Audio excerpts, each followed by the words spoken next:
to exercise humble leadership.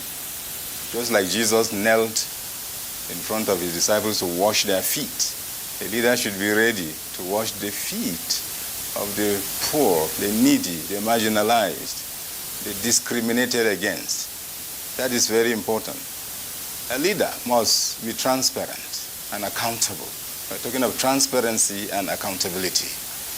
And luckily in this nation we have leaders who are either Christians or Muslims. And these two religions have very high values, moral values, ethical values. If only we could abide by this, they will definitely influence our leadership. But unfortunately in this country, religion is mostly about externalism. We wear our clothes and go to church on Sunday. We wear the best, we go to mosque on Friday, and we return to offices not having been changed or transformed. Our interior life is seriously lacking. So we are saying the religiosity we demonstrate externally should also be seen in our conduct and everything we do. So our leaders are entrusted with serious responsibilities. They have the youth to look after.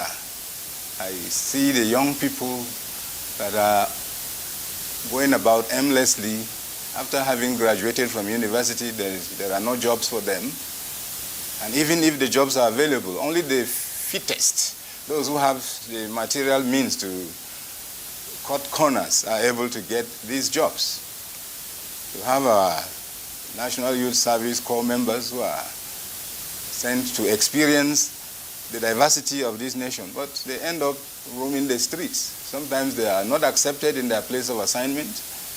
They have no place to stay, and how many of them run to us to ask for help? So leaders must make sure that they look at the youth. Whether it's in the church or in the government, the youth are very, very crucial. And then we also appeal to our leaders to influence our security agents to do the maximum they can do to restore order, discipline, and peace. Look at what we have been told or what we have seen in Plateau State, in Bokos. They have killed so many. In Bassa, so many have been killed just shortly after that. What is this? This is all going on. So we hope that they will develop a mechanism, a strategy of overcoming this terrible destruction to lives and property. We have suffered enough, and we should have leaders who should be concerned. So I am praying for leaders. It's not easy, as I said, but we must also insist that they do their best, not to waste government resources. The time that you waste in the airport escorting or receiving a dignitary or somebody traveling, the convoy of cars that you must have in order to travel to your village, and many other unnecessary and trivial things should be cut off. That is the sacrifice we are talking about. So I pray that our leaders will listen and also open up, be accessible. Unfortunately, after elections, many leaders are not accessible. You can't get them. They tell you the commissioner is busy, the local government chairman is not available, the minister cannot see anybody, and it goes on like that. And we end up carrying the burden that they should carry. People flock to our churches. People come to my office every day asking for help. I see myself now as a humanitarian worker rather than a preacher, somebody who should pray for people and bless people. So why are they avoiding their responsibilities, and we are now having to carry the burden? And I can tell you, when I say I see people in suffering, in hardship, I know because I see them. At Maitama during the Christmas, the Catholic Church was distributing food to people as we have done in the last 20, 30 years. But unfortunately, the crowd became so great that there was a struggle and 10 people were killed in the process. It's shameful. Thank you very much, Archbishop Kaigama, for that. We appreciate your contribution on today's program. We're sorry we need to just interject you there because we have run out of time. And we just quickly take these responses. It said, good morning, men of God. Please pray for victims of insecurity across Nigeria. Matthew Matthias Kali's community from Adamawa State.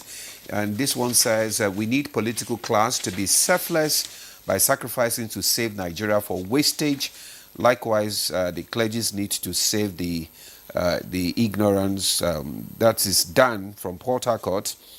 The last one says, urge everyone to emulate the sacrifice made by Christ for us to have salvation. Adi John from Taraba State. All right, just take one more before we round off. Let's go back to the Bible. Any house divided cannot stand. That's coming from Chukuma Onwe from Abia State. We have so many other messages from different parts of Nigeria, and we hope that you continue to send in your messages. We do appreciate all those who have participated. Of course, to our guests, we say thank you very much. Pastor Oluyemi Adekunle, Provincial Pastor, RCCG, Nasarawa State. Thank you so much for being our guest. We wish you the very best. Dr. Odochi Majesty Odinkawa, Pastor at the Restoration Life Assembly International. Thank you so much for joining us again. And of course, Archbishop Ignatius Kaigama, Catholic Archbishop of Abuja. It was indeed an honor to have you with us this morning. We appreciate your insights, and of course, we wish you a happy Easter in advance. All right, so that's Good Morning Nigeria this Good Friday. Thank you so much for being a part of it. I'm Yenri John. Enjoy your Easter. And I'm Ademola Adeoye. Do have a lovely weekend.